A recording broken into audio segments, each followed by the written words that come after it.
Bonsoir,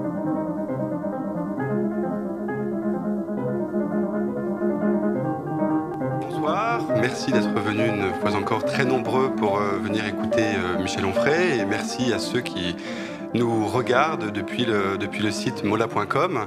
Alors, Michel Onfray, vous nous faites une fois encore l'amitié de venir nous voir. Vous êtes venu pour des livres extrêmement différents, et nous sommes particulièrement heureux aujourd'hui de vous accueillir pour Cosmos, ce premier volume d'une brève encyclopédie du monde qui devrait en compter 3. Les seconds seront, enfin le deuxième sera Décadence, qui sera une philosophie de l'histoire, et le troisième Sagesse, qui sera une philosophie pratique.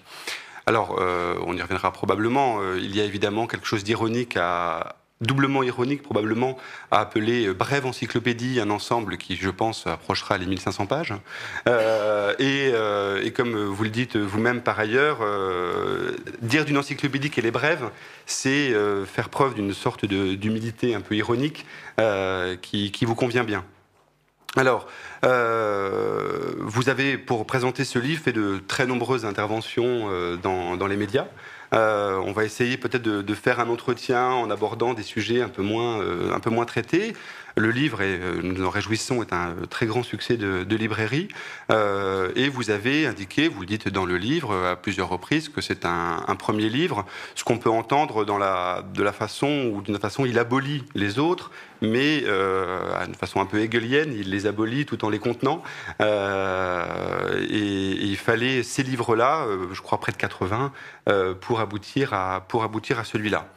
Ce qui me semble important, c'est que c'est un livre qui à la fois, excusez-moi, réunit des thèmes extrêmement importants pour vous. La double question à la fois de la malfaisance du christianisme, si l'on peut dire, est très présente tout le long du livre, mais en même temps, l'importance aussi des piqûres de Spinoza et de Nietzsche y est sans cesse présent.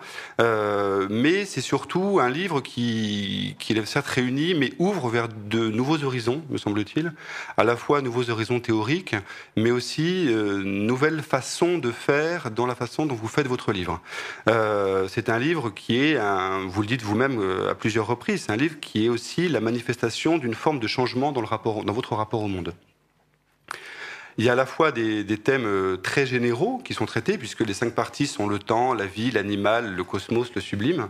Mais ce qui est très intéressant, c'est que vous le traitez à la fois de la façon dont vous avez pu traiter des œuvres dans la contre-histoire, avec une lecture très serrée, mais c'est aussi un livre très riche de rencontres avec des savants, avec des chercheurs. C'est un livre de voyage, c'est un livre où aussi vous parcourez des œuvres. Et enfin, et ça je pense qu'on y reviendra lors de la conférence, c'est un livre qui me semble extrêmement intéressant, parce que je le trouve animé par tout un tas de tensions, entre le fait que ce soit un gros livre et un grand livre dans lequel, à plusieurs reprises, vous mettez en cause la question de l'importance des livres, sur la question de l'animal aussi, où je pense qu'il y a un point extrêmement important où vous montrez comment un philosophe est aussi amené à ses propres contradictions sur la question de manger de l'animal ou pas. Mais je pense, par ailleurs, c'est extrêmement fécond dans la mesure où la philosophie naît essentiellement de ces tensions et avance essentiellement en dépassant ces tensions. Alors, l'objet officiel, l'objet inscrit de ce premier livre, c'est d'être une ontologie matérialiste. Est-ce que vous pouvez nous préciser, alors peut-être d'abord, le projet dans son ensemble, le projet de la brève encyclopédie, et plus précisément, qu'est-ce que c'est de vouloir faire une ontologie matérialiste ? Merci, cher Pierre, pour ces belles questions. C'est toujours un plaisir d'être avec vous dans les salons de Denis Mollard et en votre compagnie. Et c'est toujours aussi un plaisir de répondre à cette belle question de l'ontologie matérialiste. Il y a des clins d'œil dans ce que j'écris, et effectivement, il y a une époque où mes traducteurs me disaient qu'ils souffraient quand ils découvraient les clins d'œil, parce qu'ils ne savaient pas comment les restituer d'un point de vue de la traduction.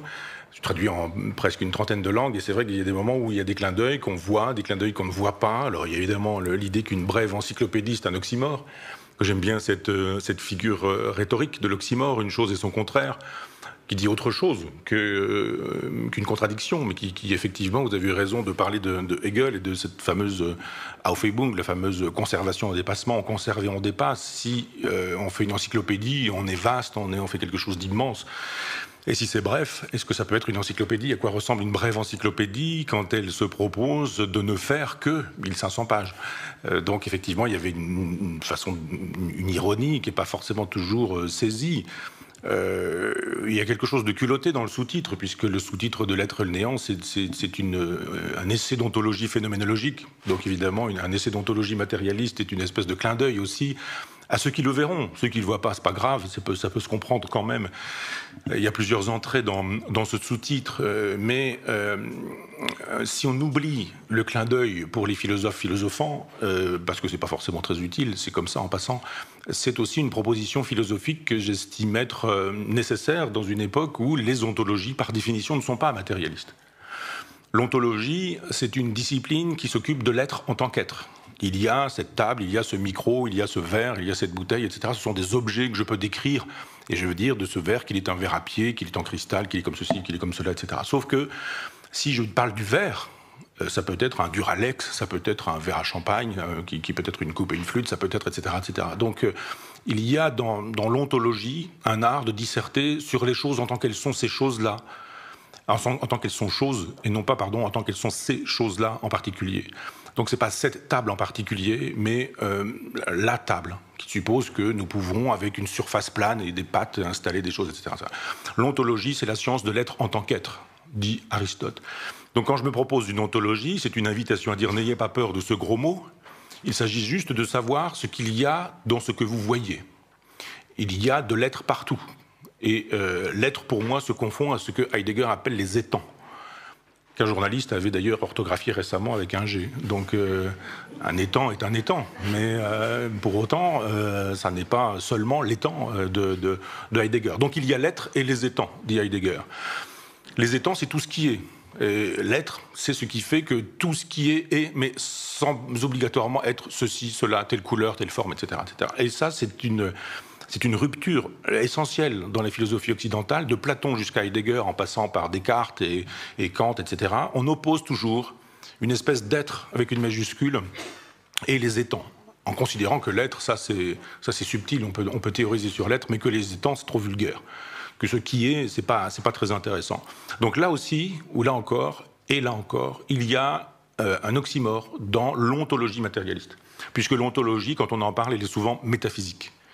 Je rappelle souvent cette histoire, elle est apocryphe peut-être, mais en même temps elle fait sens, de quelqu'un qui cherchait à ranger les œuvres d'Aristote, qui disait la poétique, la rhétorique, les météorologiques, l'éthique, la politique, etc., etc., la physique. Et puis à un moment donné, il restait un truc, et on ne savait pas où garer tout ça, et il met ça après la physique, métaphysique. Ça devient la métaphysique. Et de fait, l'ontologie, elle est souvent métaphysique. Là, pour le coup, c'est un pléonasme. Et effectivement, il y a des pensées pléonasmatiques et des pensées oxymoriques. La mienne est oxymorique. Et je propose, de fait, que l'ontologie soit matérialiste. C'est-à-dire que ce que nous voyons, ce que nous sentons, ce que nous touchons, ce que nous goûtons, ce qui nous parvient par nos sens, puisse faire l'objet d'une théorie qu'on appellera l'ontologie. Donc c'est une théorie de l'être en tant que l'être. Il rassemble l'ensemble des étangs. Donc c'est une proposition philosophique que les philosophes peuvent entendre avec leur bagage philosophique, mais indépendamment de ça, ça peut être aussi entendu par des gens dont ça ne sera pas forcément la profession. Une ontologie matérialiste, on sent, même si on ne voit pas exactement ce que ça veut dire, qu'il s'agira du monde. Je peux être bref. Hein, non, mais je vois ça. N'en doutez pas. J'avais dit que c'était le livre du changement, donc j'en fais l'expérience. Donc le livre commence par le premier sujet, qui n'est pas un petit sujet, surtout qu'on a traversé les œuvres philosophiques comme vous, puisque c'est le temps.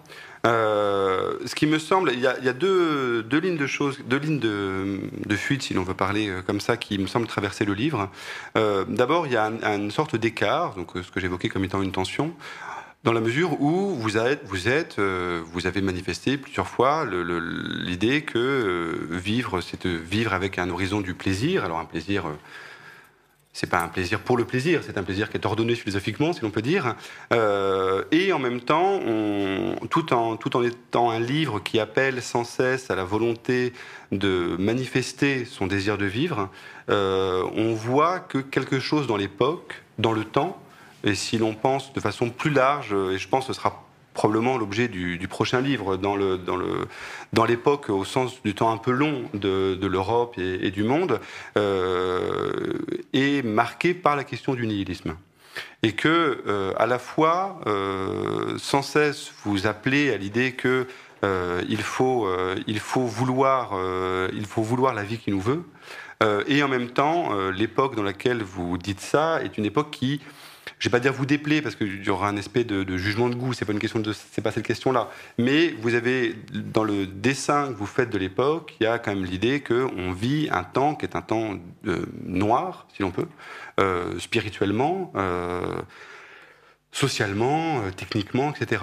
Et je pense que cette opposition entre ce qui est, selon vous, ce que devrait être la vie humaine et ce qu'elle est devenue est assez forte. Et elle vient se lier à un autre point, je pense qu'on abordera après, qui est la question du rapport liberté-déterminisme. Mais je pense que entre le nihilisme et la volonté d'exister, ça vient couvrir une autre distinction qui revient régulièrement autour de la question, ça peut sembler anecdotique comme ça, mais c'est très profond, agriculture-culture. Qui est que le livre, alors du coup, évidemment, ça a tendu la perche pour ceux qui voulaient la saisir à l'idée d'un enfrait réactionnaire, etc. Mais le livre vient plusieurs fois à l'idée qu'il y a eu un temps, que vous appelez une sorte de temps virgilien, pour arriver à la question du temps, que ce temps-là s'est rompu, on va dire aux environs de la fin du 19e, du courant du 20e, et que à partir de là, c'est mis en place, même si ça avait commencé avant avec l'époque moderne, c'est mis en place une société de la culture contre l'agriculture, et contre l'agriculture vécue comme temps virgilien, c'est-à-dire vécue comme union avec le cosmos.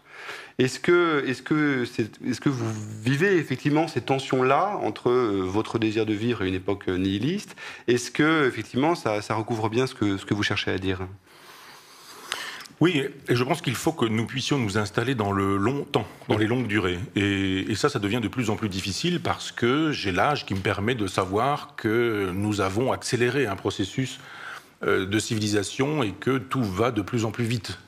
Et je constate ça, c'est-à-dire c'est l'effet de l'âge, et on peut imaginer effectivement les gens qui veulent être dans la morale moralisatrice disent réactionnaire, etc. si on veut, mais c'est aussi l'effet de la culture qu'on accumule, le travail, et la possibilité à un moment donné de disposer d'un regard plus éveillé sur le monde que quand on a 30 ans. Si à 30 ans on pense la même chose qu'à 50, c'est qu'on n'a pas forcément fait le travail qui nous aura permis d'évoluer un peu. Alors je n'ai pas changé sur l'essentiel, mais j'ai approfondi un certain nombre d'intuitions.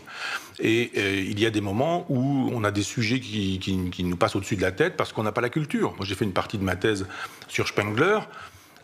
Spengler, j'avais du mal à tout comprendre parce que ça balaye large, Assur, Sumer, Babylone, toutes les civilisations, etc. Donc on se dit oui bon sûrement, mais quand il fait référence, je sais pas quoi, au linéaire B, ou quand il fait référence au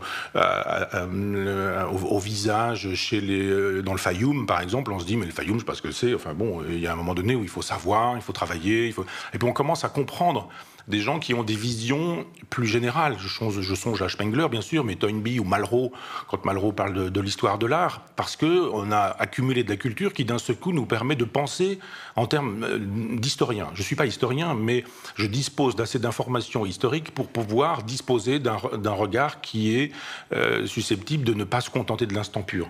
Le nihilisme, c'est l'instant pur. C'est l'incapacité à lier le présent avec le passé et avec le futur. Dès qu'aujourd'hui on veut lier le présent avec le passé, on est réactionnaire.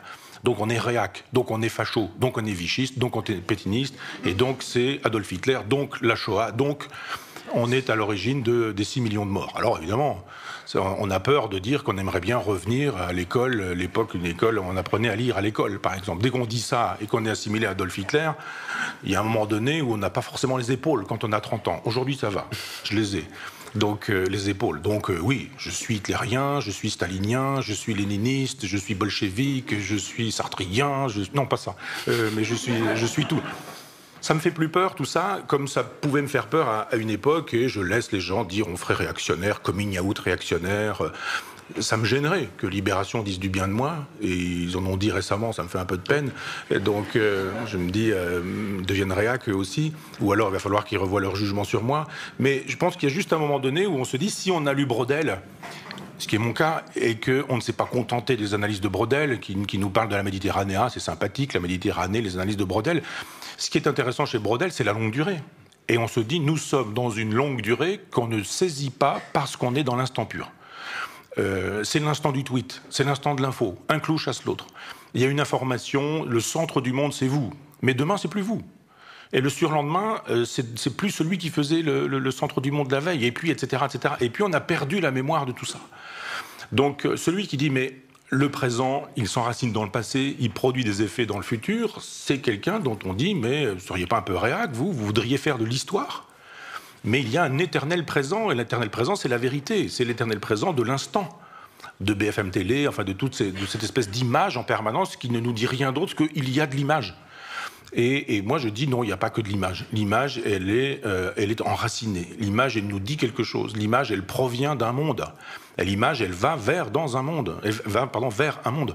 Et quand on voit ça et qu'on dit, mais et si nous faisions un peu d'histoire, et si nous pensions l'instant dans une relation pas l'éternité, n'allons pas jusque-là, mais à une histoire de longue durée, de fait, on arrive à la question de la civilisation. Question interdite quand on est un homme de gauche. On n'a pas le droit. Si on commence à poser la question de la civilisation, ministère de l'identité, UMP, Vichy, Pétain, fasciste, nazi, Auschwitz, etc., et ça continue. Donc c'est vrai que ça devient difficile, mais comme c'est tous les jours qu'on se fait insulter, il y a juste un moment donné où ça fait sourire, quoi. Et on se dit, tant pis, mais je vais proposer, mais ça on est déjà dans le tome 2, une pensée de la civilisation, justement parce que nous sommes dans le nihilisme. Tout le monde est d'accord. Nous autres, civilisations, nous savons que nous sommes mortels, comme dit Paul Valéry, et on ennuie même les lycéens avec des sujets de philo, avec cette question-là. Donc tout le monde est d'accord, mais personne n'est d'accord. Parce que si vous dites que nos civilisations sont mortelles, et que vous dites, mais alors la nôtre, est-ce qu'elle ne l'est pas mortelle? Est-ce qu'elle ne serait pas même un peu mourante, moribonde, voire morte? Ah, décliniste? Vichy, Pétain. Donc vous dites, bon, ça va devenir difficile, mais j'en ai fait mon pain quotidien, et je me dis, c'est plus mon problème de savoir que, je sais pas quoi, les Inrecuptibles, Télérama, ou le Nouvel Obs, tous ces gens-là disent de moi que je sais pas quoi, un réac, c'est pas mon problème. C'est leur problème, ça leur fait vendre du papier, il y a à peu près que ça qui les intéresse. Mais moi, je veux essayer de penser des choses qui me sidèrent. Et des choses qui me sidèrent, c'est que, par exemple, la gauche puisse nous dire aujourd'hui que les pauvres n'ont qu'à porter, les femmes pauvres n'ont qu'à porter les enfants des riches. Et qu'on doit pouvoir louer les utérus. Ça s'appelle de l'esclavage, ça. De dire aux femmes, vous allez louer vos ventres, les pauvresses là. Il n'y a plus de boulot, vous n'avez qu'à louer votre utérus. Aux riches qui, eux, vont faire des enfants, etc. Oui, merci Pierre Berger, on vous donne même une médaille. Et récemment, François Hollande lui a donné, je ne sais pas quel grade, dans la Légion d'honneur. On se dit, mais si je suis de gauche, il faut que je soutienne ça, donc. Parce que si je ne soutiens pas ça, Vichy, Pétain, etc. Je dis, ben non, je ne défends pas ça. Je suis désolé, mais moi qui suis de gauche, je pense qu'il y a un autre destin pour le ventre des femmes que de porter les enfants des riches qui ne veulent pas de vergéture. Ou des riches qui ne veulent pas s'ennuyer avec les grossesses ou ce genre de choses. Plus d'autres choses. Des psychanalystes pour chiens. Une télévision qui vient d'arriver sur le marché, qui est une télévision pour les animaux. Vous allez me dire, il y a déjà TF1, mais... Bon, c'était facile. Non, mais je veux dire, une télévision pour les animaux. Vous vous rendez compte, il n'y a pas une télévision consacrée aux livres, mais vous avez une télévision consacrée aux animaux. Ça veut dire que quand vous partez de chez vous, vous fermez la porte, eh bien, vos poissons rouges pourront regarder la télévision. Votre chien, votre chat, votre hamster, vos nacs, vos nouveaux animaux de compagnie, car vous pouvez aujourd'hui caresser des migales ou des boas, etc., etc. J'ai sur mon compte Twitter une rubrique que j'appelle « Des nouvelles du bas-empire ». Parce qu'effectivement, je regarde le réel et je me dis, je découvre l'autre jour que un garçon homosexuel veut faire des enfants, évidemment pas avec une femme, et sa mère propose de lui faire des enfants. Elle lui dit, voilà, on fait une insémination artificielle, donc le garçon va se tripoter quelque part et donne à sa maman, fait l'offrande à sa mère de son sperme. Elle se fait inséminer par le sperme de son fils, fait un enfant, trouve ça normal, c'est de l'amour de son enfant et de son fils, etc. Et pas de problème pour ça. On est dans une logique où, effectivement, la haute technicité que sont les procréations médicalement assistées va permettre aujourd'hui de légitimer l'inceste. Ça veut dire que les chiens regardent la télé, que les mères portent les enfants de leurs fils, que... enfin, je me dis, mais est-ce qu'effectivement, quand on est de gauche, ces choses-là, on doit les défendre ou est-ce qu'on ne doit pas dire « arrêtez » ? Arrêtez. Je pense qu'il y a juste un moment où on est en train de s'affoler complètement et je pense qu'une civilisation ne s'honore pas quand elle n'a plus que ce genre de choses à proposer. Une télévision de service public qui fait des choses terribles en matière de culture, rien, mais voilà, et une télévision pour les chiens. Et il y a plein d'informations comme ça qui nous permettent de dire, ben oui, ça ne va pas, il y a un problème, ça ne va pas. Il faudrait aujourd'hui, nous disait récemment Najat Vallaud-Belkacem, mais c'est encore être de gauche, de réactionnaire de le dire, mais que nous fassions des cours d'improvisation comme Jamel Debbouze à l'école. Et qu'en même temps nous supprimions le latin. Je veux bien tout ça. Mais est-ce qu'on a autre chose à proposer que l'arrivée des tablettes à l'école en disant il y a de l'illettrisme, on vous donne des tablettes, fini l'illettrisme. Donc je me dis, moi qui suis justement un fils de pauvre, hein, qui s'en est sorti avec l'école et l'école républicaine où on apprenait à lire, à écrire, à compter, à penser, etc. Et c'était le cas de mon père, qui l'a quitté de bonne heure et qui apprenait ça à l'école. Je me dis, est-ce que c'est vraiment quelque chose d'insupportable que de dire qu'on aimerait bien effectivement que l'école permette la méritocratie, c'est-à-dire que les enfants de classe modeste puissent s'en sortir parce qu'ils ne s'en sortent pas aujourd'hui avec ce qu'on leur propose, puisque ceux qui s'en sortent, ce sont ceux qui ont des parents qui leur transmettent des informations. Pourquoi est-ce qu'on a des fils d'eux partout ? Des fils de ceci, des fils de machin, etc., qui font de la chanson, qui font de la philosophie, qui font de la littérature, qui font du cinéma, qui sont acteurs, et qui sont tous des héritiers. Ils sont tous des héritiers. Si c'est ce qu'on veut, quand on est de gauche, alors j'ai du mal à croire qu'on puisse pouvoir dire qu'on est encore de gauche. Donc je me dis, il y a une espèce de nihilisme généralisé qui fait qu'un Premier ministre s'en vient dire que je contribue à la perte des valeurs quand c'est ce Premier ministre de gauche qui nous dit que les Roms, il faudrait qu'ils s'en aillent d'ici. Quand Valls nous dit que les Roms ont vocation à rentrer chez eux, on a juste envie de dire, c'est Marine Le Pen qui le dit ou c'est Manuel Valls qui est un homme de gauche. Donc je pense que quand on continue à avoir des valeurs de gauche dans un monde qui n'a plus aucune valeur, effectivement on passe pour un réactionnaire. Mais que c'est une erreur de parallaxe, que c'est une erreur de perspective qui fait qu'on peut aujourd'hui dire non, je ne suis pas assignable, ma gauche n'est pas assignable. On n'est pas obligé d'être au Parti Socialiste, d'être au Front de gauche ou d'être au NPA pour être de gauche. Et j'ai plein de gens qui me disent en permanence, qui m'arrêtent dans la rue, qui me disent on est d'accord avec vous, et on est de gauche, et justement, on a sur ce sujet exactement la même idée que vous, mais on n'ose pas. On a peur, car Vichy, Pétain, Auschwitz, etc., etc. Donc je dis, si on veut penser le nihilisme, si on veut penser la place que nous occupons dans le nihilisme, si on veut penser la question de la civilisation, de la durée de notre civilisation, de l'existence même de notre civilisation, elle naît quand ? Elle croît comment ? Elle devient grande quand ? À quelle époque ? Avec qui ? Avec quoi ? Etc. 12e siècle, prenez une carte de l'Europe et regardez le nombre des abbayes cisterciennes qui se créent au 12e siècle. C'est extraordinaire. Vous voyez une espèce de floraison sur la totalité de l'Europe et vous vous dites, ben oui, civilisation chrétienne. C'est moi, l'athée, qui vous le dis, notre civilisation est chrétienne. C'est même sidérant qu'on soit obligé de le dire. Dire aujourd'hui notre civilisation est chrétienne, c'est tout de suite passer pour un fasciste qui, etc. Mais non, c'est un fait. C'est un fait d'évidence. Et on construit quoi aujourd'hui ? Qu'est-ce qu'on construit aujourd'hui ? Où sont nos cathédrales ? On n'arrive même pas à finir la Sagrada Familia à Barcelone. Vous dites, on a un architecte qui a proposé une cathédrale, on ne parvient pas à la faire. Elle n'est pas terminée, elle ne se termine pas. Le premier qui a décidé aujourd'hui d'installer un hypermarché avec une 50aine de magasins, il vous fait sortir ça du sol en 6 mois.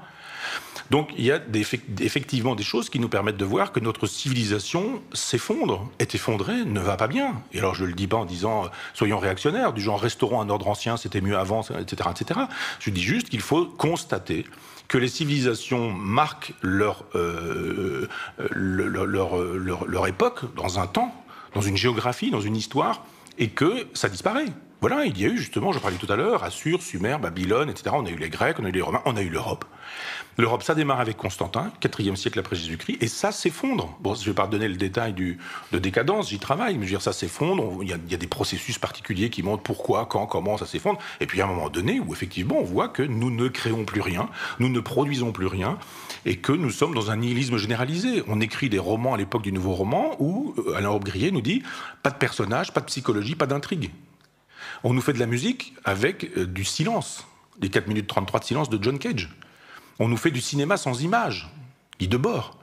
On nous fait de la peinture sans sujet, sans représentation, du monochrome. Klein ou Malevich, carré blanc sur fond blanc. On nous fait de la poésie sans mots. Le lettrisme d'Isidore Isou, etc. Donc vous regardez, il y a effectivement eu, après 14-18, une espèce d'augmentation du nihilisme avec le surréalisme qui a joué ce rôle-là, etc. Alors évidemment, si vous dites une chose pareille, on est tout de suite un réactionnaire, mais on voit bien comment cette invitation à tout détruire, de Tzara, Dada d'abord, puis ensuite de Breton, mais il y avait aussi avant... le futurisme et Marinetti, comment tout ça accompagne, ça ne produit pas, mais ça accompagne. On obéit au fameux Zeitgeist de Hegel, l'esprit du temps. Et on voit que notre civilisation est en train de... C'est une queue de civilisation, que ça s'effondre et puis ça. Alors je dis pas c'est bien, c'est pas bien, etc. Je le constate en disant que nous ne pourrons comprendre le sens du nihilisme dans lequel nous nous trouvons que quand nous aurons compris que cette civilisation est en bout de course parce qu'elle ne produit plus rien. Et c'est ainsi. Et une civilisation, c'est vivant, c'est une espèce de corps vivant, et il est normal qu'on fasse son deuil un jour de quelque chose qui n'existe plus. Donc d'autres civilisations sont prêtes. L'islam, qui est une civilisation déterritorialisée, mais peut-être aussi l'Inde, mais peut-être aussi la Chine, et qui sont des continents avec des spiritualités. L'islam, c'est une spiritualité, l'Inde c'en est une, la Chine c'en est une autre, confucianisme et taoïsme. Et je pense que quand Huntington nous dit qu'il y a un choc des civilisations, toute la gauche bien pensante nous dit pas du tout, c'est d'abord un type de droite qui le pense, donc c'est faux. Ben oui, mais bon, un type de droite, il peut dire des choses justes, et quand il dit effectivement qu'il y a des conflits de civilisation, le problème, c'est pas de savoir si c'est une idée de droite ou si c'est une idée de gauche, c'est de savoir si c'est une idée juste. Et aujourd'hui, on commence à dire, certains, moi, à l'époque, je disais déjà qu'il avait raison, mais certains commencent à dire « Ah oui, peut-être qu'il n'a pas totalement tort, mais on ne va pas complètement le dire, parce que ça voudrait dire qu'on s'est trompé, donc on ne va pas dire qu'on s'est trompé. » Mais oui, il y a des blocs, ce sont des blocs de spiritualité. Les blocs de spiritualité supposent des religions, et la courbe de notre civilisation épouse la courbe du christianisme, et l'espèce de fatigue du christianisme va avec la fatigue de notre civilisation, et nous en sommes là. Donc il nous reste... pas grand-chose à faire. Je prends souvent l'exemple du Titanic qui coule. Je dis juste grand sourire, soyons élégants, et puis buvons des bons vins avec des gens qu'on aime, et le bateau coule, et ça sert à rien de vouloir mettre des rustines. Mais tout va bien quand même. Oui, Alors justement, dans le versant tout va bien. Non, donc effectivement, là, on a fait un grand saut probablement par rapport au second volume de la trilogie.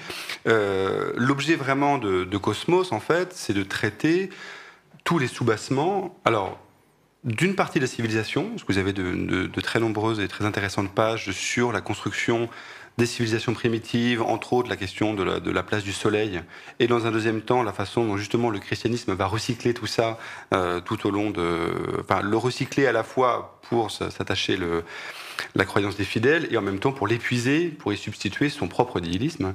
Mais en amont de ça, tout l'objet du livre, au travers des questions sur le temps, sur la vie, c'est de montrer quel est le soubassement, et c'est pour ça que je pense que le livre est à la lisière de l'anthropologie, est une forme d'anthropologie philosophique, quel est le soubassement de la vie humaine.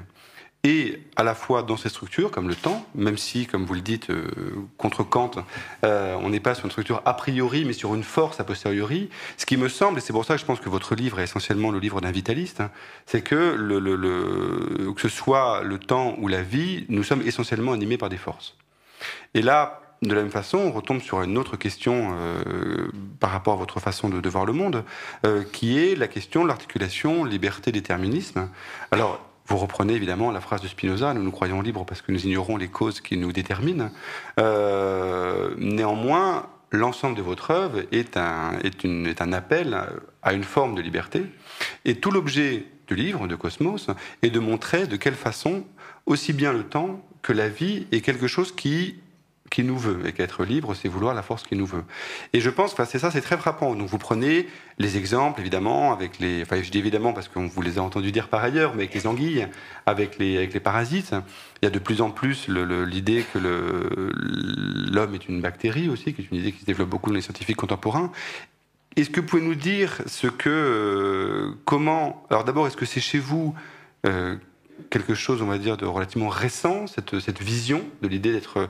On a le sentiment que c'est quelque chose, c'est une intuition que vous avez pu avoir, et qui, plus vous lisez, plus vous rencontrez les scientifiques, plus vous vous renseignez sur le sujet, plus ça devient extrêmement fort, l'idée que, aussi bien le temps que la vie, nous sommes finalement pris dans un flux. Nous sommes pris dans un flux, et la question c'est, est-ce qu'on fait comme s'il n'y avait pas de flux, et on se fait croire qu'on fait ce qu'on veut, ou est-ce qu'au contraire, on retourne la force, non pas contre elle-même, mais pour nous, en la voulant?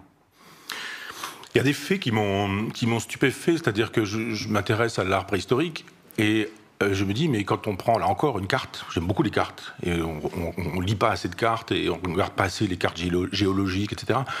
Mais quand on prend une carte du monde et qu'on regarde les lieux de l'art préhistorique, c'est quand même très très éloigné. Je veux dire, même si les continents ne sont pas ceux d'aujourd'hui, enfin, la forme n'est pas la même, mais encore que. Mais je me dis, mais dans des moments semblables, dans des lieux différents, des êtres créent les mêmes types d'œuvres. Et ça, c'est quand même quelque chose d'assez sidérant. C'est-à-dire, aujourd'hui, c'est pas compliqué. Tout l'art contemporain est le même partout sur la planète parce qu'il y a Internet, parce qu'il y a des revues, parce que tout le monde connaît tout le monde et que les informations circulent. À l'époque, on circule au pas d'un homme.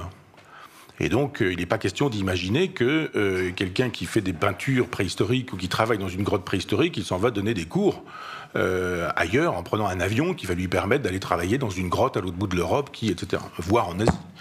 Et je me dis, mais pourquoi des gens différents, dans des temps semblables, mais dans des espaces différents, peignent-ils les mêmes choses? Inventent-ils les mêmes choses?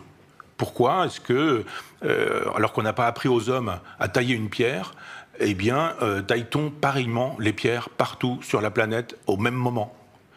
Donc je me dis, oui, on peut effectivement imaginer qu'il y a une force. Alors, vous avez utilisé le mot, il est juste, enfin, c'est celui que j'utilise, il y a une force, il y a quelque chose, sûrement pas Dieu. Voilà pourquoi mon ontologie est matérialiste, hein, entendons-nous bien. Il n'y a pas, chez moi, le désir d'une transcendance qui nous ferait dire, ah ben, il y a quand même une espèce de dessein intelligent, comme disent les Américains, qu'on pourrait nommer Dieu et qui voudrait ce qui advient. Non, je dis simplement qu'il y a un processus évolutif, en ce sens, je suis très bergsonien, un processus évolutif qui fait qu'un jour, une étoile s'effondre sur elle-même, et qu'il y a ceci, puis ceci, puis ceci, puis ceci, puis ceci, puis ceci, et qu'il y a une série de causalités, et que dans toutes ces causalités, nous arriverons à un moment donné, il y a l'homme, d'accord, et je pense qu'il y a un moment donné où c'est pas, ça me paraît évident de le dire, où il n'y aura plus l'homme, où ça continuera, il y aura ceci, il y aura cela, etc. Et notre planète disparaîtra en tant que planète habitée par des humains et des vivants, etc., pour devenir une planète froide qui laissera probablement la place à une autre, etc., etc.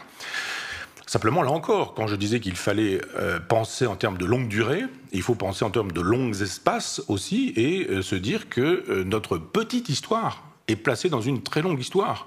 Et on le sait très bien, moi j'avais lu ça chez Chonu, mais je pense que Pierre Chonu n'est pas à l'origine de cette image, mais... Et il l'a rapporté, il disait que si on prenait la création de l'humanité à minuit, par exemple, et qu'on prenait l'apparition de... Enfin, aujourd'hui, midi, la totalité d'un tour de cadran, mais il dit, mais à partir de quel moment l'homme apparaît-il? Eh bien, dans les dernières secondes de la dernière minute. Donc, effectivement, on comprend tout ce qui s'est passé sans l'homme, vraiment. Et l'homme apparaît en disant « mais je suis libre, je veux ce que je veux, je choisis, etc. » Non, on se donne l'illusion que nous voulons, que nous choisissons, etc. Mais on obéit. Alors il faut les freudiens pour imaginer que nous voulons nos cancers et que quand nos inconscients nous travaillent, nous déclenchons des cancers et que si on en a plein le dos, on se fait un lumbago, si on en a plein le, je sais pas quoi, on a un cancer du rectum, que... ça se dit sérieusement. Des gens qui imaginent effectivement... Non, il y a une espèce de processus qui fait que la vie comme elle va nous conduit à être comme nous sommes, sans que nous ayons le choix. Sinon, pourquoi les gens ne choisissent pas d'être philosophes tous, ou d'être chanteurs de charme à succès tous, ou d'être comédiens tous? Pourquoi certains choisiraient-ils d'être videurs de poubelles, ou chauffeurs de tram, ou chauffeurs de taxi, ou bouchers, ou je ne sais pas quoi? Donc, ou tout le monde choisit, ou personne ne choisit. Et je pense que si nous avions le choix, nombre d'entre nous n'auraient pas choisi ce qu'ils ont choisi. Moi, j'avais choisi d'être chauffeur de train. Ça s'est pas fait. Donc, parce que la SNCF n'a pas voulu, la SNCF l'aurait-elle voulu, je ne serais pas devenu ce que je suis devenu. Donc, il y a effectivement des espèces d'occasions dans la vie qui font que nous sommes ce que nous sommes. Des rencontres, des amitiés, l'amour, des femmes sans lesquelles on n'est pas, ou on ne serait pas ce qu'on est.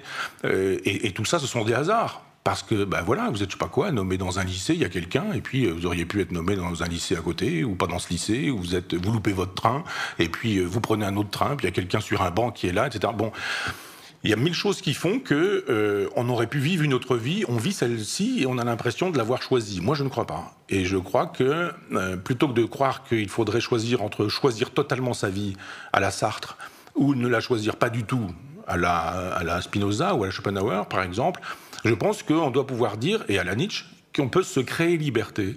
C'est-à-dire que quand on aura compris qu'il faut vouloir la force qui nous veut, on aura compris qu'il y a plein de choses sur lesquelles on n'a pas le choix, et que ça, il faut le vouloir, à défaut de l'aimer, mais que ce sur quoi on a du pouvoir, on peut agir.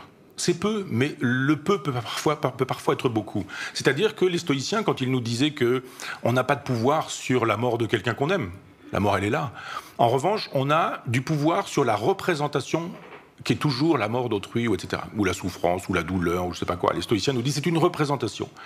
Tu n'as pas de pouvoir sur le réel, mais tu as du pouvoir sur la représentation que tu te fais du réel. C'est majeur comme chose. C'est-à-dire qu'on peut dire d'une part que nous sommes déterminés, qu'il y a un mouvement du cosmos, qu'il y a depuis l'effondrement de la planète sur elle-même qui va produire la totalité du système dans lequel nous nous trouvons, des choses qui font que accessoirement l'homme apparaît, que je suis l'un d'entre eux, le temps que ça durera, que je disparaîtrai, que nous disparaîtrons, que d'autres nous remplaceront, puis qu'un jour ça disparaîtra aussi tout ça, et qu'un jour la planète continuera sans les hommes, et que d'autres animaux deviendront plus importants que d'autres qui cesseront de l'être, et qui, etc., etc.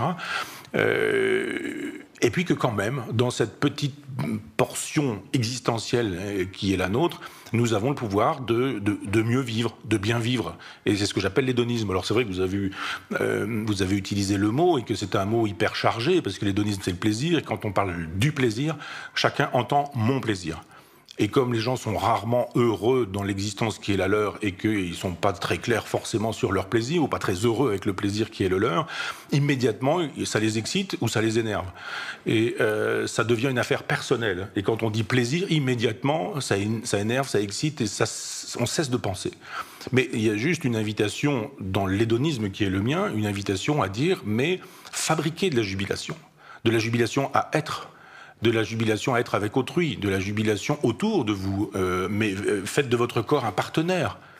La maladie peut arriver, la douleur peut être là, la souffrance peut être là, puis la vieillesse qui fait qu'un jour votre corps sera moins votre partenaire, puis qu'à un moment donné vous ne sera plus du tout votre partenaire, puis qu'à un moment donné où il risque de devenir votre ennemi.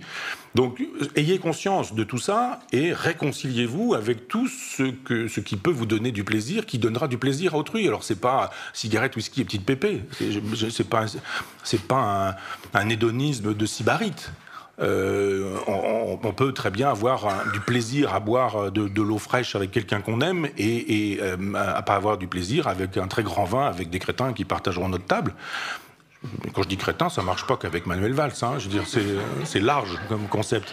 Et donc, l'hédonisme, c'est ça, c'est de savoir fabriquer de la jubilation avec peu de choses et de se souvenir que Épicure avait cette belle expression, il parlait du pur plaisir d'exister. L'hédonisme, c'est l'art de savoir qu'il y a un pur plaisir d'exister. Maintenant, c'est à chacun de faire ce trajet vers lui-même, en direction de lui-même. Moi, je ne peux pas le faire pour les autres, je l'ai fait pour moi. J'enseigne à l'université populaire, j'enseigne des trajets existentiels en disant regardez comment Montaigne s'y est pris, comment Spinoza s'y est pris, comment Thoreau s'y est pris, comment cette année Jean Kelevitch, Michael Dufresne, Robert Misrahi s'y sont pris. Et puis, ne vivez pas la vie de Jean Kelevitch, ça n'a aucun sens. Mais regardez comment ça se construit une vie, et puis construisez la vôtre. Et la vôtre, c'est pas la mienne. Il ne s'agit pas de vivre la mienne, il ne s'agit pas de porter les vêtements du voisin, il s'agit de se faire du sur-mesure existentiel. Et c'est la proposition que je fais justement en partant du cosmos, en disant un peu de modestie, nous ne sommes pas le centre du monde, mais pour autant, il ne s'agit pas d'être immodeste en se disant que nous sommes aussi d'une certaine manière le centre du monde. C'est nous qui, à partir de nous, pouvons modifier notre vision des choses et du monde, et le bonheur est susceptible d'être atteint, même dans des moments durs. Je me souviens de mon coiffeur que j'aimais beaucoup, que j'aime beaucoup, mais qui était c'est un vieux monsieur maintenant, mais résistant à 17 ans, déporté, et qui me disait que même dans les camps de concentration, dans son camp de concentration, il avait des moments de jubilation. Des moments de lumière, des moments de qualité du lever du matin, des moments où ils étaient debout pendant des heures dans le froid, il faisait moins 15, moins 20, et où ils voyaient passer des animaux. Et il me disait, mais il y avait même dans les moments les plus terribles de la déportation, des occasions de jubilation. Donc il faut les chercher, les vouloir, les créer.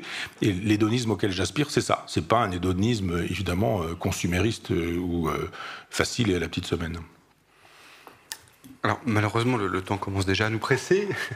Néanmoins, il y a je pense que ça fait une transition vers un point qui me semble important, et peut-être que vous avez un peu moins abordé que d'autres, qui est le point final du livre, qui est la question du sublime. Dans la mesure où on peut considérer que, justement, par rapport à ce pur plaisir d'exister, le sublime, en tant que catégorie artistique, y participe largement, dans la mesure où, contre Kant, qui en fait une catégorie, justement, inaccessible à l'histoire de l'art, puisqu'on est dépassé par l'imagination, enfin l'imagination est dépassée par le sublime, qui est une catégorie plus face à des océans ou à une tempête.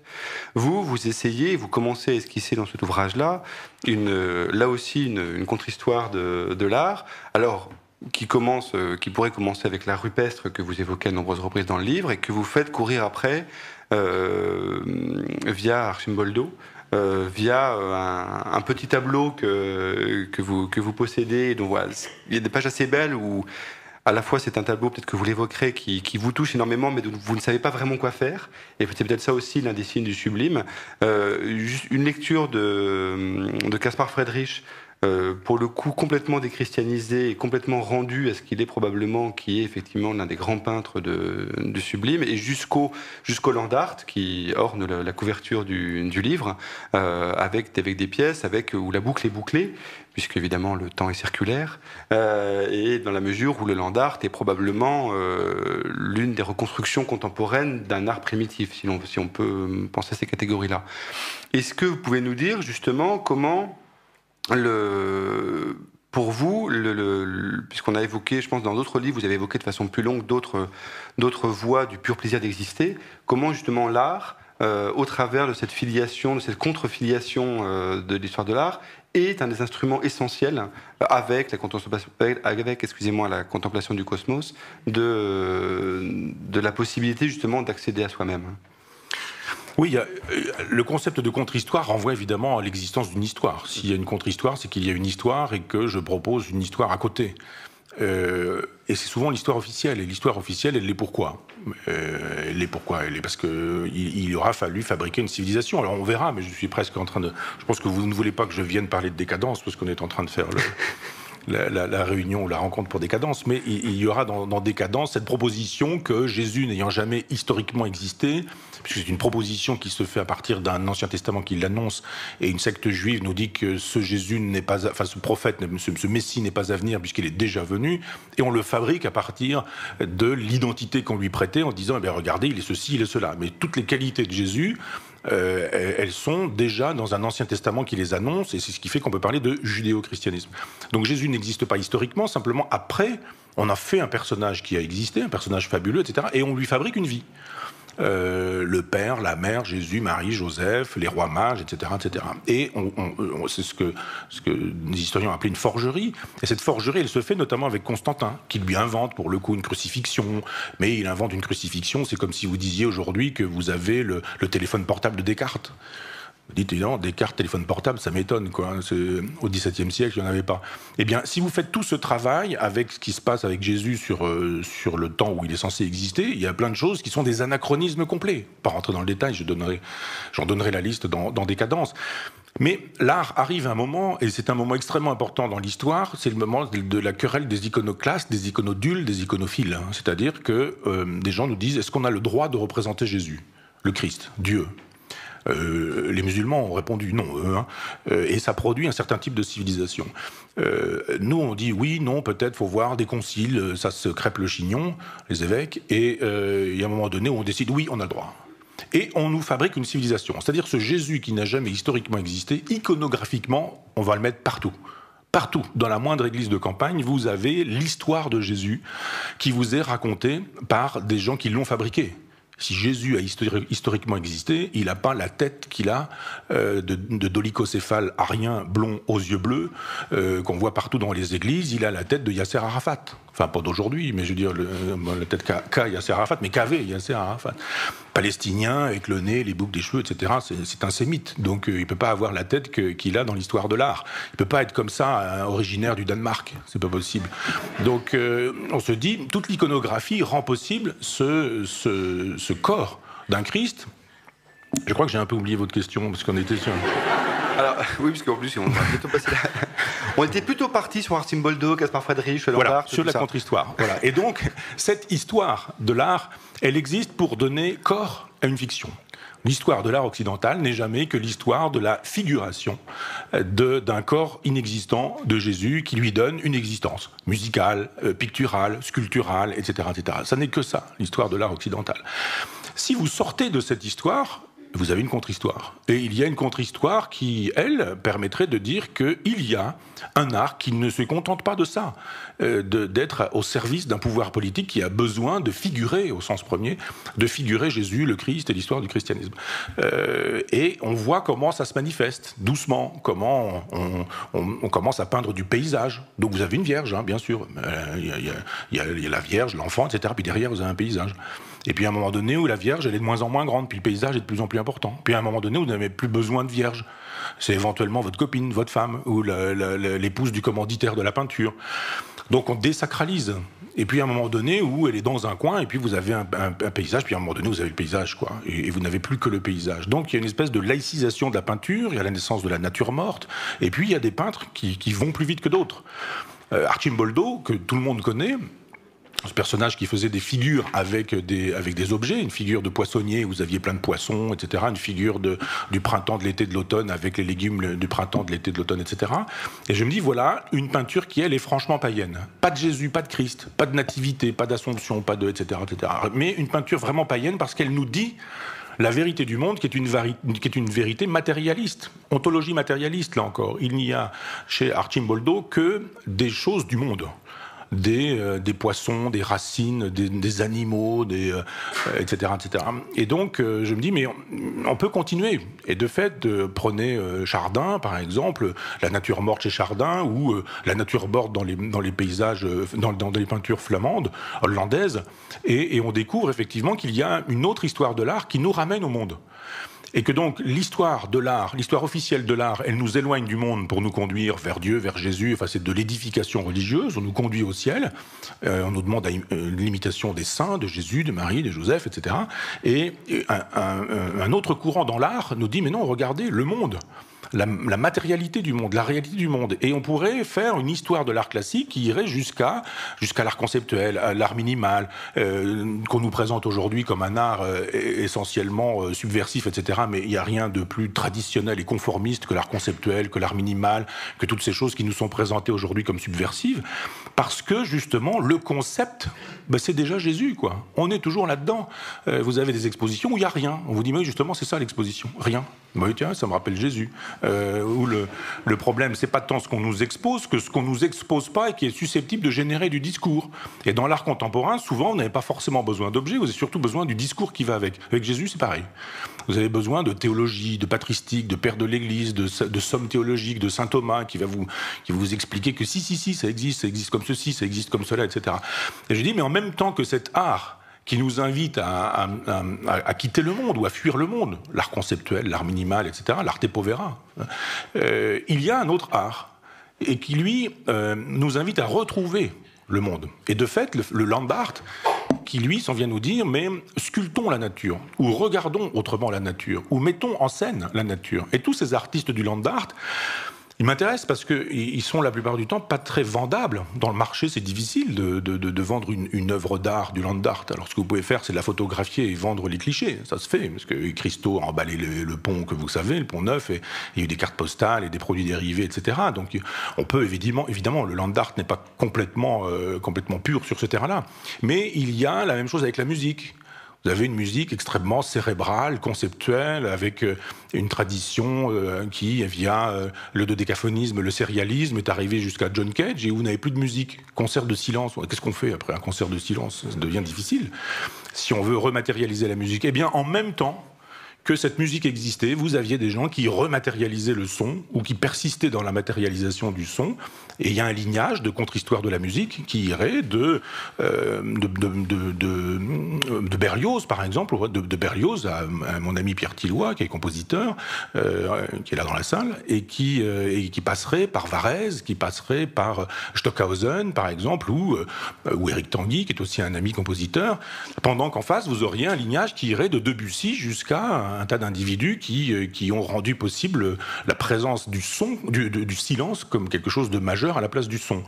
Et je dis, mais pendant que ces jeux se jouaient là, de manière très idéologique, parce qu'il fallait être progressiste, donc défendre le sérialisme et le dodécaphonisme, là encore, sinon c'était Vichy, Pétain, etc. Je vous renvoie à Adorno, Philosophie de la nouvelle musique, où on disait que le Schoenberg, c'était la dissonance et qu'il fallait aimer la dissonance, qui était le propre de la contradiction dans le capitalisme, et que aimer Stravinsky, c'était aimer la musique bourgeoise, etc. Et ça produit encore, hélas, ses effets.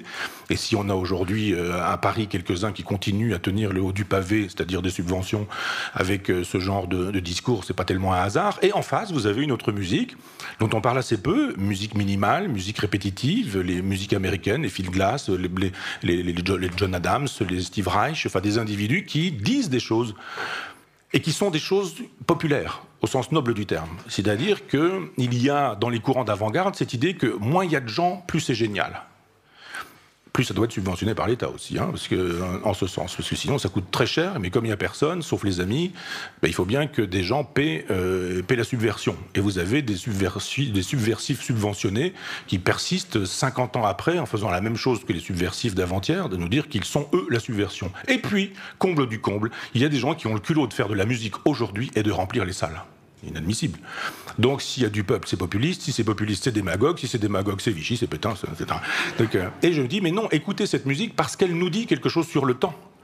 Vous avez quelques cellules répétitives, puis au fur et à mesure, ces cellules répétitives se modifient doucement, et vous avez une toute petite modification, donc ça se répète, mais ça se répète pas exactement de la même manière. Et puis au bout d'une heure, ça s'est tellement pas répété de la même manière qu'avec cette espèce de variation effectuée sur une toute petite chose, vous aurez autre chose que ce que vous aurez entendu dès le départ. Donc c'est une méditation possible sur le même et l'autre, sur la différence et sur la répétition, sur cette idée qu'il y a quelque chose qui nous dit le temps. Le temps, c'est ça, c'est du même et c'est de l'autre, c'est de la répétition. Et j'invite effectivement à ce qu'on ne soit pas dans une logique du « ah, l'art contemporain, c'est n'importe quoi aujourd'hui, etc. » ou « ah, c'était quand même nettement mieux dans le temps quand ils savaient écrire, composer, etc. » Non, le problème, c'est pas pour ou contre l'art contemporain. L'art contemporain, il est là. C'est dans l'art contemporain la possibilité de choisir ce qui pourrait être, pour le coup, encore judéo-chrétien, du genre « fâchez-vous avec votre corps, n'aimez pas votre corps, n'aimez pas le réel, vive le concept », il y en a marre. Y compris des gens comme Gina Payne ou Schwarzkogler, l'actionnisme viennois, où le corps est mis en scène, mais il faut que ça défecte, que ça fasse pipi, caca, etc. Enfin, toutes les choses subventionnées sur la grande scène d'Avignon tous les étés, où on nous présente ça comme le summum de la subversion. Et je dis, mais non, tout ça, c'est la passion christique. On fait souffrir le corps, on lui fait, on l'entaille, il saigne, etc. Tout ça est fort sympathique. Je suis pas contre ça. Ça a eu lieu. Mais il y a aussi un autre art contemporain, avec d'autres individus qui nous ont dit d'autres choses, et j'invite à ce qu'on aille faire cette contre-histoire en disant, mais ne vous fâchez pas avec l'art contemporain, n'aimez pas tout l'art contemporain, mais connaissez-le d'abord, connaissez la musique contemporaine, et vous verrez que après vous pourrez faire votre choix, que des musiques vous ramènent au monde, et que des musiques vous en éloignent, que des peintures ou des œuvres d'art vous éloignent du monde, et d'autres vous y ramènent. Et, cher Pierre, vous aviez parlé dans la première question de ma méfiance à l'endroit des livres. Je précise, méfiance à l'endroit des livres qui nous éloignent du monde, avec une invitation à lire les livres qui nous ramènent au monde. Et d'ailleurs, je voudrais rendre un hommage à Denis Mola et à la librairie Mola, et parce qu'il y a dans la librairie un choix des livres qui ramènent au monde. Et je trouvais ça très beau, très sympathique, un clin d'œil très amical, mais de dire effectivement, je ne fais pas une critique des livres, ça n'aurait aucun sens d'écrire des livres pour faire la critique des livres, mais de dire des livres vous ramèneront au monde. Et ces livres-là, lisez-les plutôt, quoi. Et quand je vois sur la table de presse ces livres-là, je suis très heureux, quoi, en disant, ben oui, lisez plutôt Darwin, lisez plutôt des haïkus, lisez plutôt des, je sais pas quoi, un traité d'apiculture, ou un truc pour tailler vos rosiers, par exemple. Et ces livres-là vous apprendront à retrouver le monde beaucoup plus que des livres qui vous feront une analyse du concept de rosier de l'Antiquité jusqu'à nos jours, en passant par le statut de la rose dans l'islam, enfin, ce genre de choses. Tout ça est fort sympathique, mais on peut lire ça aussi. Mais je dis, ne perdez pas votre temps à vous éloigner du monde. Tout est fait pour qu'on vous en éloigne, donc retrouvez-le. Michel Onfray, mais merci beaucoup pour cette conclusion.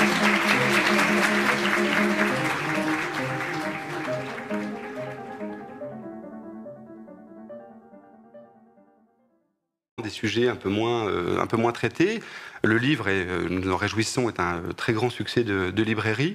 Et vous avez indiqué, vous le dites dans le livre à plusieurs reprises, que c'est un premier livre. Ce qu'on peut entendre de la façon, ou d'une façon, il abolit les autres, mais d'une façon un peu hegelienne, il les abolit tout en les contenant. Et il fallait ces livres-là, je crois près de 80, pour aboutir à celui-là.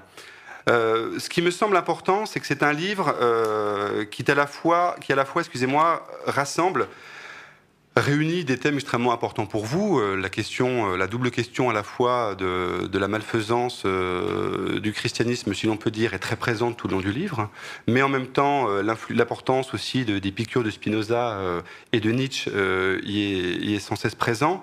Mais c'est surtout un livre qui est certes réuni, mais ouvre vers de nouveaux horizons, me semble-t-il, à la fois nouveaux horizons théoriques, mais aussi nouvelles façons de faire dans la façon dont vous faites votre livre. C'est un livre qui est, vous le dites vous-même à plusieurs reprises, c'est un livre qui est aussi la manifestation d'une forme de changement dans votre rapport au monde.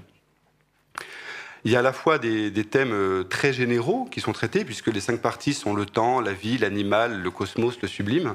Mais ce qui est très intéressant, c'est que vous le traitez à la fois de la façon dont vous avez pu traiter des œuvres dans la contre-histoire, avec une lecture très serrée, mais c'est aussi un livre très riche de rencontres avec des savants, avec des chercheurs. C'est un livre de voyage, c'est un livre où aussi vous parcourez des œuvres.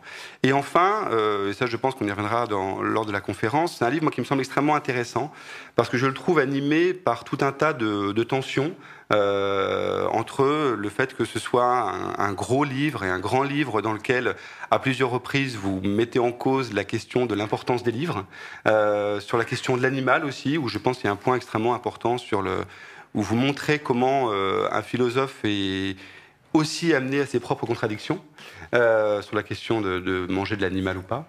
Mais je pense, par ailleurs, c'est extrêmement fécond dans la mesure où la philosophie naît essentiellement de ces tensions et avance essentiellement en dépassant ces tensions. Alors, l'objet officiel, l'objet inscrit de ce premier livre, c'est d'être une anthologie matérialiste. Est-ce que vous pouvez nous préciser, alors peut-être d'abord, le projet dans son ensemble, le projet de la brève encyclopédie, et plus précisément, qu'est-ce que c'est de vouloir faire une ontologie matérialiste ? Merci, cher Pierre, pour ces belles questions. C'est toujours un plaisir d'être avec vous dans les salons de Denis Mollard et en votre compagnie. Et c'est toujours aussi un plaisir de répondre à cette belle question de l'ontologie matérialiste. Il y a des clins d'œil dans ce que j'écris, et effectivement, il y a une époque où mes traducteurs me disaient qu'ils souffraient quand ils découvraient les clins d'œil, parce qu'ils ne savaient pas comment les restituer d'un point de vue de la traduction.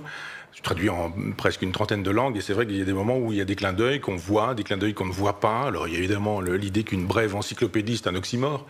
J'aime bien cette figure rhétorique de l'oxymore, une chose et son contraire, qui dit autre chose qu'une contradiction, mais qui effectivement, vous avez eu raison de parler de Hegel et de cette fameuse Aufhebung, la fameuse conservation en dépassement. On conserve et on dépasse. Si on fait une encyclopédie, on est vaste, on fait quelque chose d'immense.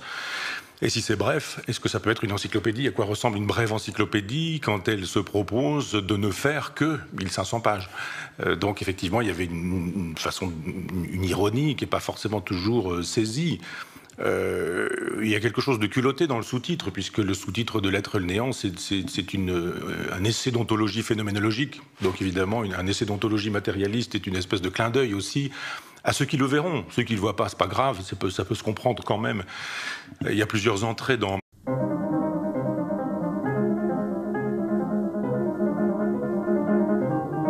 Bonsoir, merci d'être venus une fois encore très nombreux pour venir écouter Michel Onfray, et merci à ceux qui nous regardent depuis le site molla.com. Alors, Michel Onfray, vous nous faites une fois encore l'amitié de venir nous voir. Vous êtes venu pour des livres extrêmement différents, et nous sommes particulièrement heureux aujourd'hui de vous accueillir pour Cosmos, ce premier volume d'une brève encyclopédie du monde qui devrait en compter 3.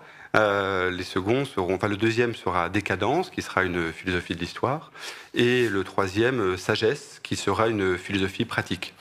Alors, on y reviendra probablement, il y a évidemment quelque chose d'ironique doublement ironique probablement, à appeler brève encyclopédie un ensemble qui, je pense, approchera les 1500 pages.